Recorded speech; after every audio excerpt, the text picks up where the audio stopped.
Informatika je široká oblasť a ja sa konkrétne venujem komunikačným sieťam, ktoré sú vlastne mne najbližšie. Žijeme dobu internetovú, všetko je prepojené navzájom, svet je veľmi rýchly, máme prístup k informáciám a môjim zámerom je do tohto prostredia riešiť otázky návrhu sietí, ich bezpečnosti, spoľahlivosti. A ja a moji kolegovia pracujeme na vývoji systémov, ktoré umožnia automatizovanie, verím, že aj s aplikáciou umelej inteligencie, urýchliť detekciu útokov. Ja vedu vnímam v dvojsloví veda a výskum.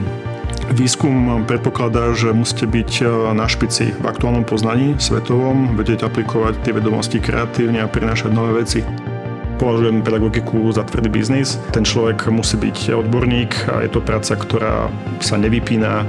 Človek si stále nosí v hlave. Z hľadiska výuky, ktorú ponúkame, sa snažíme prepojiť praktické zručnosti a teoretické vedomosti. Myslím, že študenti oceňujú, tu majú zaujatosť a zapálenosť pre vec. Sú pozitívne feedbacky na hodiny, ktoré robím, a je záujem o tie hodiny, že si to chcú zapísať. Pre mňa je veda, výskum a badanie kreatívna činnosť, ktorá posúva človeka, komunitu, spoločnosť. Očkovaním sa dostávajú do tela čipy a nanoboty, ktorým nás môžu sledovať a ovládať.